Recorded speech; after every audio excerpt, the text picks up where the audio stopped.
चाहे गुरु होखा या जोड़ी का पहलवान ना छोड़े के खाना में पल्ला का केहू ना छोड़ेला सही हो में कूदे लो तो देखा नहीं तो मोट देखा नहीं तो पाथर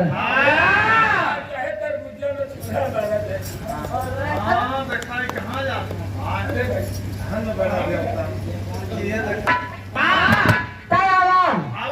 बात पे बात ना कहाला तो बात रोवाला दिन में कीच का छोला तो राजा रात रोवाला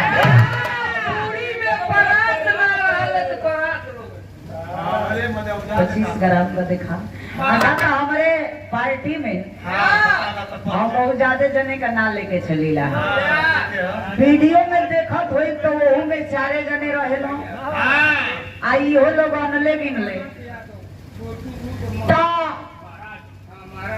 ये दोनों जन का नाम 25-25 ग्राम हो इनकर 25 ग्राम आ इनसे तनी सा हो जियत हो तो उनकर 30 ग्राम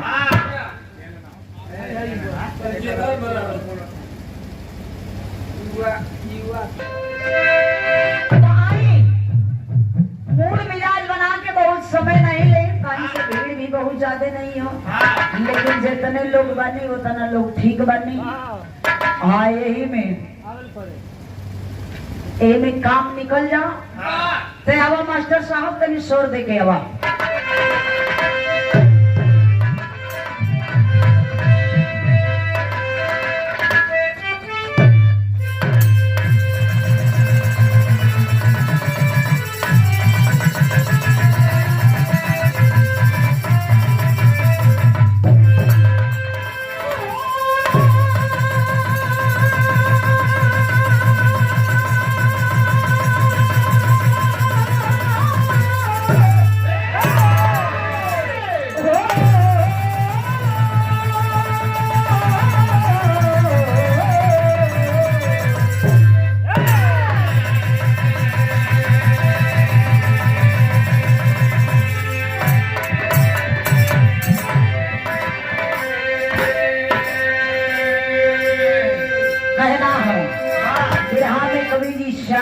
भूमिका के भाव में लिखलन है कैसे जगह से होखे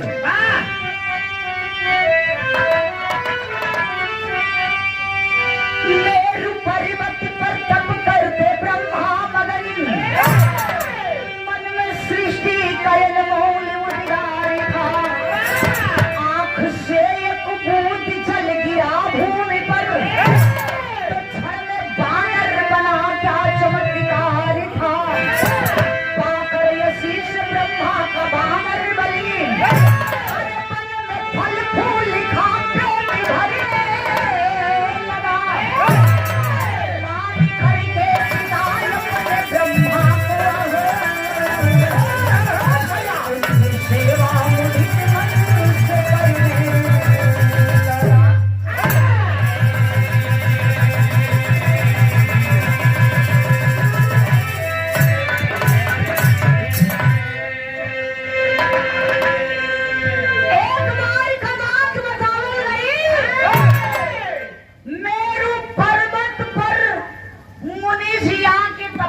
करे लगलन मन में सृष्टि का सोचा कि सृष्टि का उद्धार कैसे हुई सृष्टि का रचना कैसे हुई ये सोचत सोचत ए बाबू आँखिया से एक बूंद आंस गिर गई आज जब आंस टपकल बा ए भैया तब वही आंस से एक बंदर का उत्पत्ति हो गई जब बानर का उत्पत्ति भई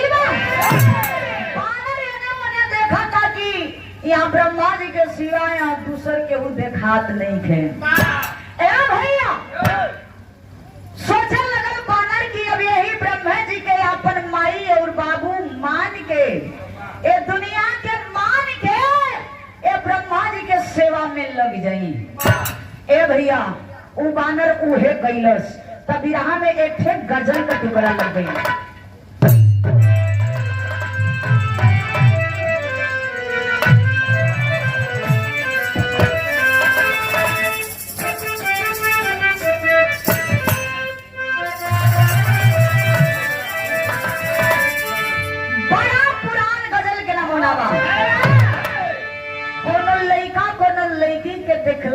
कलश आए, हाय हाय हाय,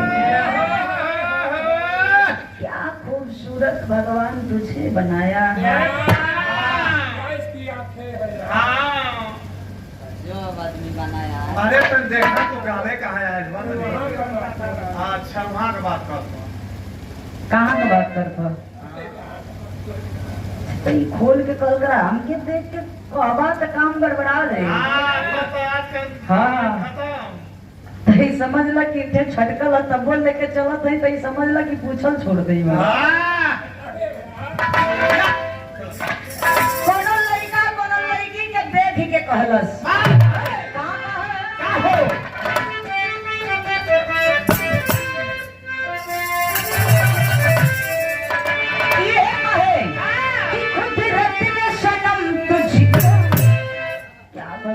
खूबसूरत तुझे बनाया है, कसम से क्या तुम्हारी आंखें हैं, क्या तुम्हारी जुल्फे हैं।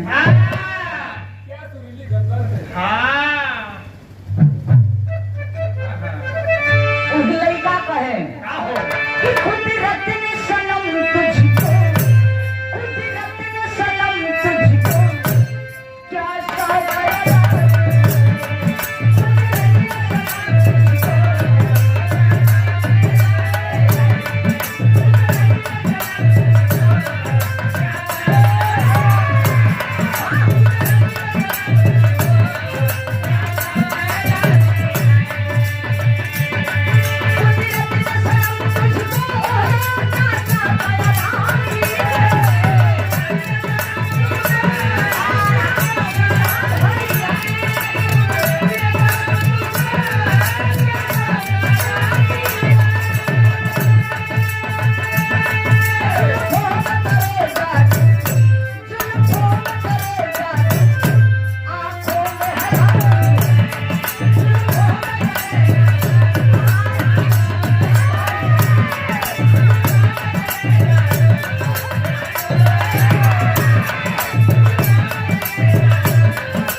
चलना कर्तव्य हमारा है। विराह में कभी संकेत फिल्म नजर का लाइन लगन विराह का कहानी शुरुआत हो गया।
समझ ली।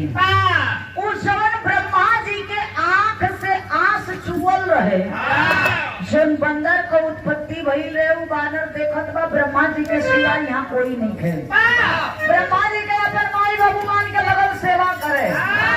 कुछ दिन बीतल बनरा सोचलो कि हमें बना दिन से ब्रह्मा जी का सेवा करे तनी कुछ हमारो जिंदगी हो भाई कुछ अपनों बारे में हम सोची। के चाहिए ये सोच के बानर सोचलस कि अब तनी चली टहर घूम ली। बंदर निकलल बा ब्रह्मा जी के छोड़ के टहरे घूमे टहरत टहरत बड़ा दूर ले टहर गई। आज जब दूर ले टहरल बा तब देखबा हो यह जेठ का एकदम मरमराई दोपहरिया।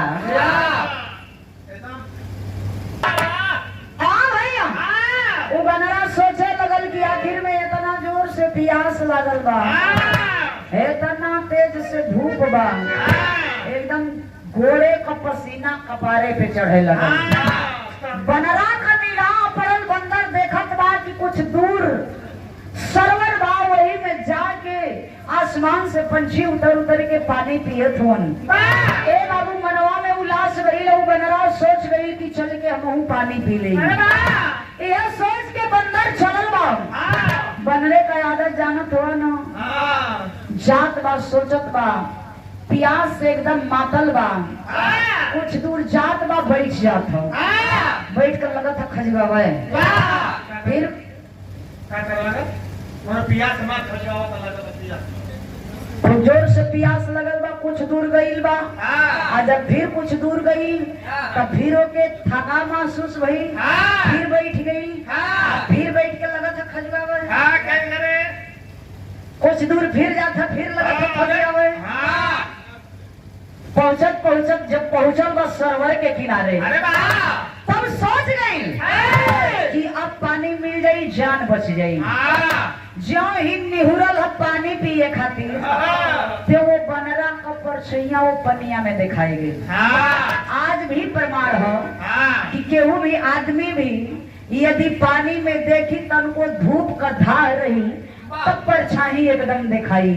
अब बंदर का परछाई जब दिखाई लो पानी में तब बानर एकदम खिसियाना गई हो लगा किचकिचा के जब दौड़े तो जितना बनरा किचकिचाए वो तो परछाइयों किचकिचाए।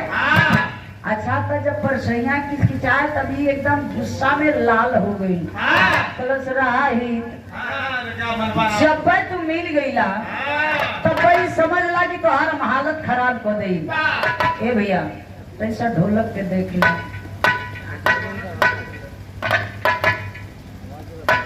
तोरे के रात भर चले कहो ऐसा मत करा।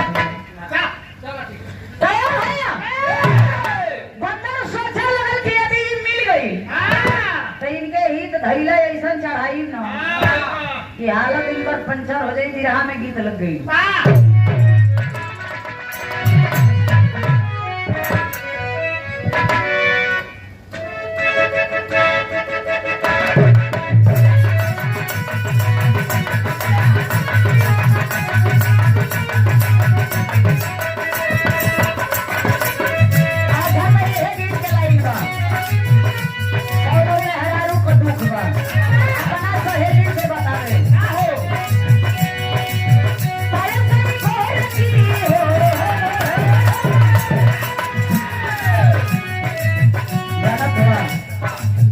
सहेली रहली तीनों का इकट्ठे दिया।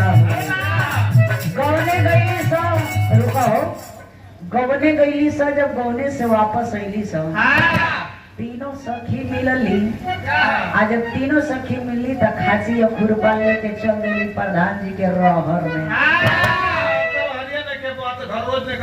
दीवानो साहब यही जबानो दीवान साहब के रहर में जब चलली हंस तीनों सहेली घास गढ़े गोपाल भैया खांची खुरपा धोई के तीनों सहेली मिल के बतियाव तरीकी का ये सखी गईरन वो तो खूब नौन गुदरी कटल हो न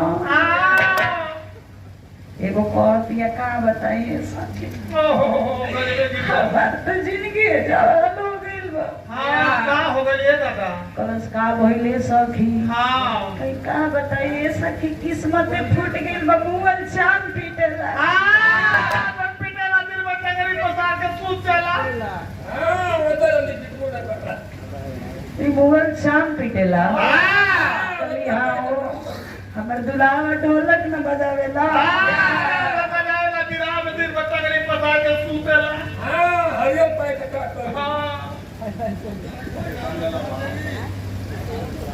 आज गए आप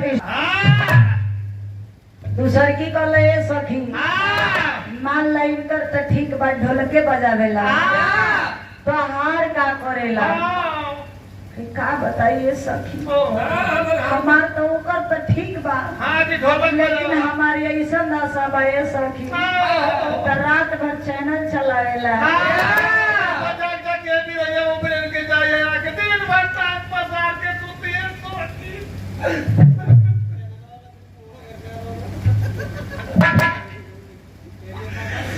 तिसरकी से पूछे लगल का है सखी हमनी का दोनों दशा दोनों जने का दशा ऐसन बा तो वो हार ठीक ठाक बा नो बाबू ठीक ठाक बारू नो तिसरकी लगा लेना पका धारी के रो परस खा बताए सखी तो आज तो सिंगल बारू लो लेकिन हमार का बताइए सखी जाला बिरहा गावेला वार मत तकिया लो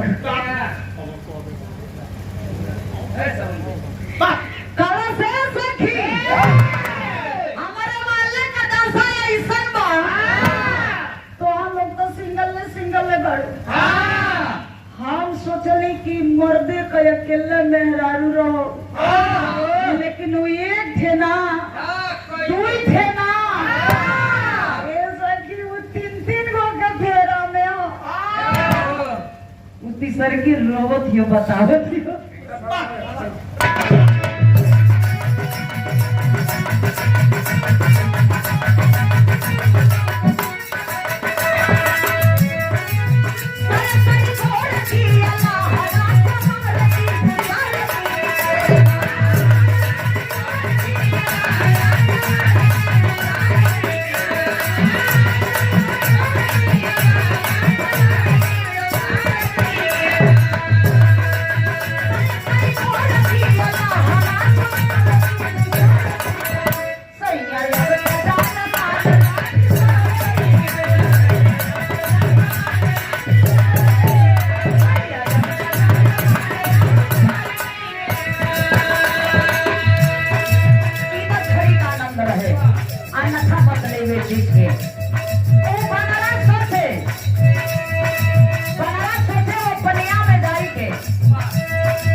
बानर का जात ना हो यहाँ के शैली में बतावे के पड़ल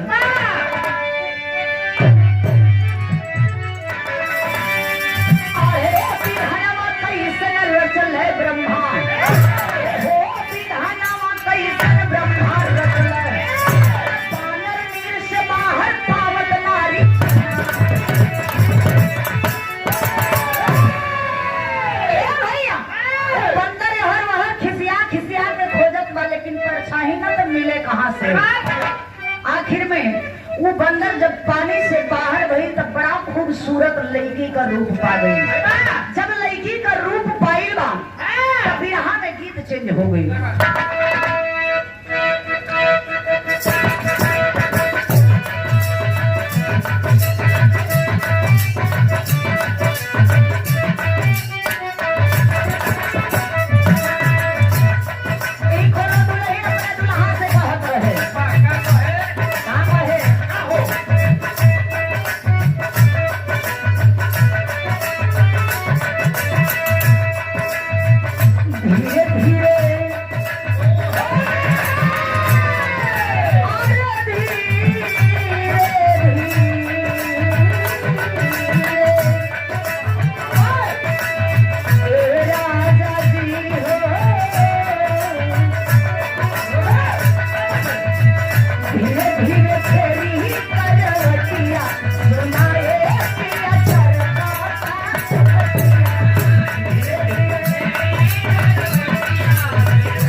प्रार्थना रही जाके कलाकारी में 4 चांद लगे। तब लड़की लगन सोचे का हो अपन निहारता शरीरिया लगता भारी बनावा पे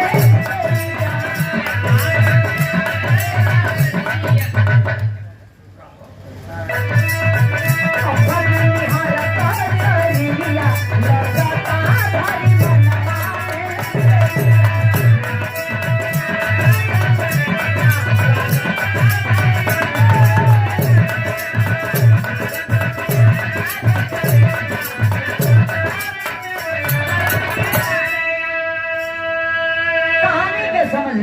ओनियो नंबर देवे के बाद उ लड़की लगल सोचे अपन शरीर निहारे लगल देखे लगल कि हम तब पानी से बाहर भइली त एगो लड़की का रूप पा गईली वो तन पे कहू कपड़ा नहीं है।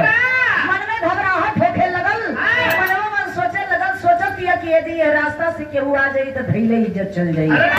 ये सोचत बात तबले वही रास्ता से ब्रह्मा जी से भेंट खूबसूरत है।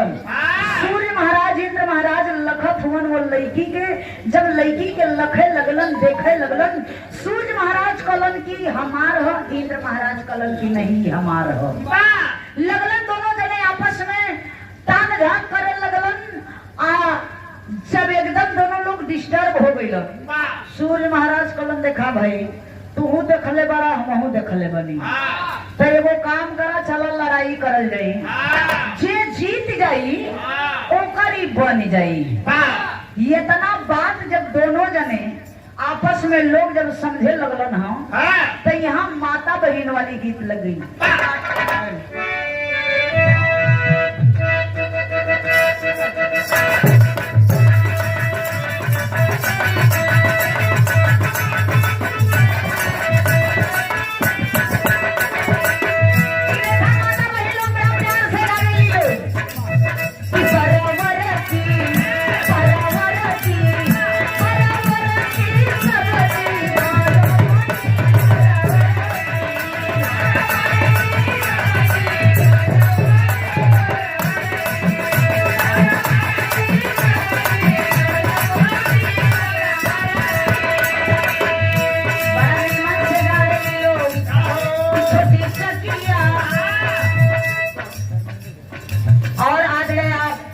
के बहुत ही सुंदर कलाकार चैनल भी चलाते हैं। आदरणीय आप धर्मेंद्र यादव जी की ओर से 100 रुपये से सम्मानित किया गया। बहुत बहुत प्रणाम, बहुत सी बात के साथ भगवान करे की कलाकारी में चार चांद लगे। माता बहन लोग गावेली गोपाल भैया जाना हुआ नहावेली लोग गावेली लोग छोटी चकिया छोटी चकिया छोटी चकिया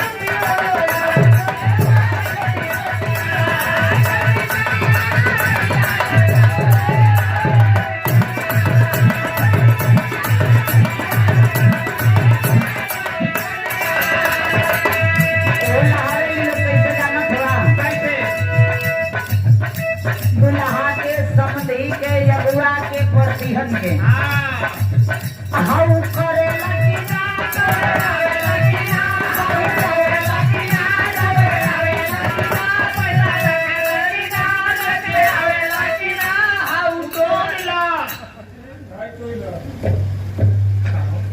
पगले हो लोग का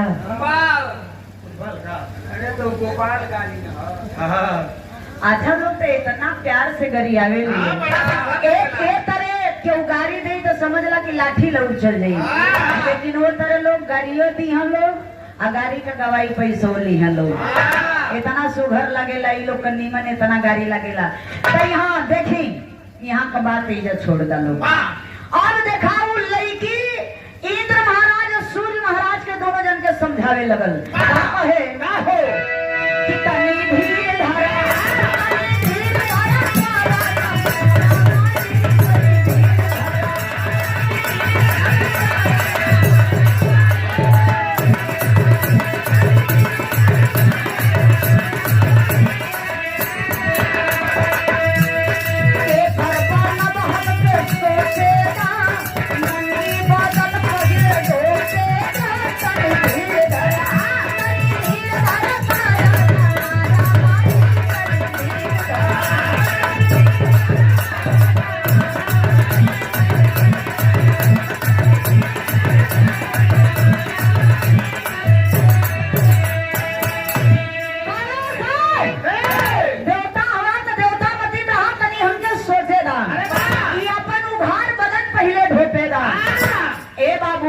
आखिरत में समझावत हो समझाए कि ये बाबू यहाँ अल्लाह का लाइन में प्रमाण मिलल।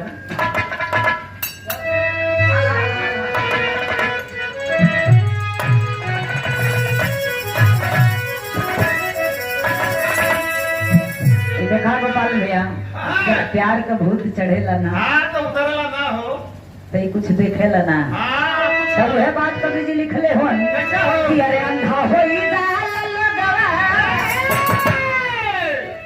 दुनिया में यदि प्यार होला केहू के भी चाहे मर्दे के या चाहे मेहरारू के चाहे लड़की के चाहे लड़का के भैया प्यार करला सच्चा मोहब्बत जिंदगी में एक ही बार होती है, केहू से भी हो सकती भैंसियों से प्यार करला। हाँ हो तो वह बात कभी जी लिखलन हम कि अंधा होई जाल लोगवा और रोग बढ़ी जाल बाबू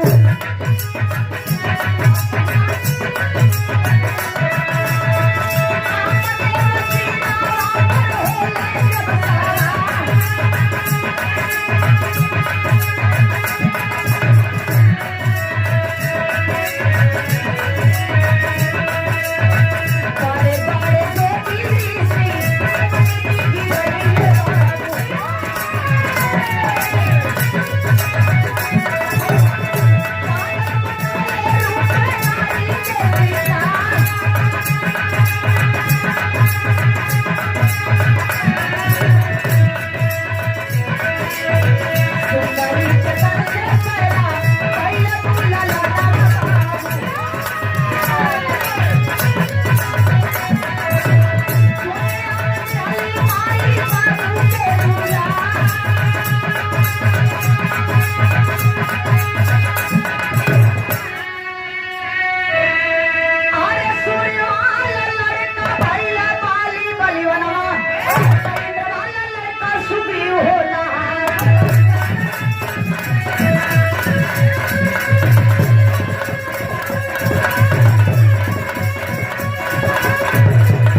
का सॉरी सूरज महाराज का और इंद्र महाराज का दोनों जन का निशानी पैदा भइल। जब निशानी पैदा भइल तो सूर्य महाराज का पुत्र का नाम बलि और इंद्र महाराज का पुत्र का नाम सुग्रीव बतावल गई। जा करके तपस्या दोनों लोग करे लगल। लास्ट लाइन में बतावे के पड़ल।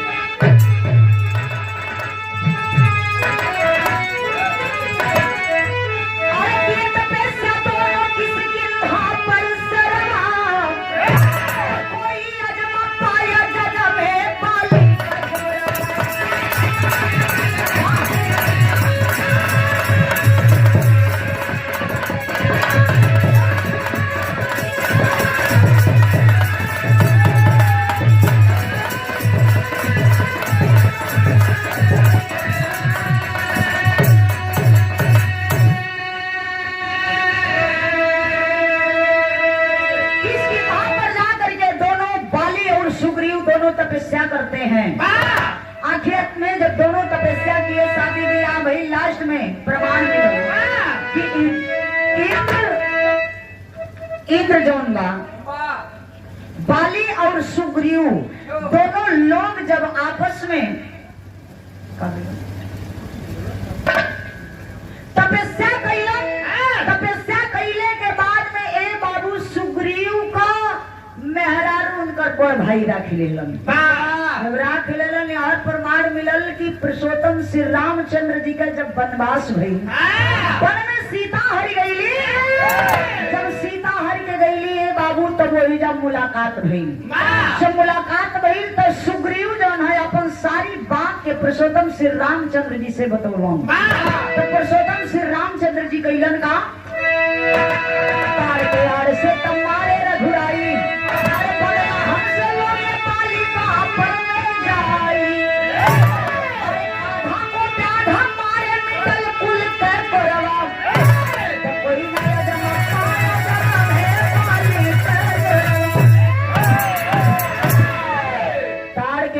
जा करके पुरुषोत्तम श्री रामचंद्र जी बाढ़ चलोलन। हम जाए के जोने समय लागल बा ये बाबू बाली के, उस समय बाली ललकार करके कहा सरे राम ये कहाँ की न्याय है? लोग तो आपको पुरुषोत्तम श्री रामचंद्र जी के नाम से पुकारते हैं, लेकिन ये कैसा न्याय है? पुरुषोत्तम श्री रामचंद्र जी जाके सामने खड़ा भइलन, कलन की बाली तुम टेंशन मत लो, मैं द्वापर युग में जब मेरा कृष्ण अवतार होगा तो तू बहेलिया के रूप में होगा। जब तू बहेलिया का रूप पैबा तो हमके कृष्ण अवतार में बांध चला के मरबा तो यहाँ का बदला तो हर वहां पूरा हो जाएगी। लास्ट में गुरखराने का परिचय लिखा